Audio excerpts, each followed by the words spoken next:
We've got some questions coming through, so let's kick off our Q&A. Our first one is from Mark, who is asking, if we are all using the same creativity tools, how do we go beyond the all using the same tools tribe? Mm-hmm.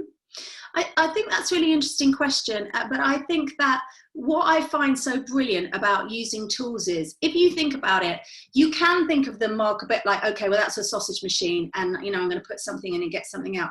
But what's great about creativity tools is I work with hundreds of different companies across all sorts of different sectors. So, you know, I might be working, last week I was working with a bunch of engineers, and, you know, this week actually I've been working with quite a few charities, interesting, who are obviously really struggling at the moment. And I think the tools just act as triggers. They are content free in the sense that whatever you put into them, so the quality of kind of the content you put into them is also going to help you on the other side.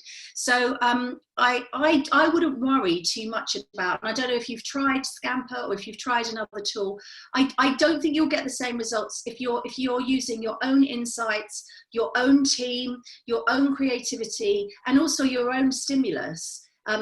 And applying it to your own context. I honestly would go so as far to say as if 5 people had exactly the same brief and I asked them to use the same tools, that they, depending on the sort of idea that they wanted, I still think they come up with loads of different ideas, because we all just have this big soup of stuff in our heads that is different.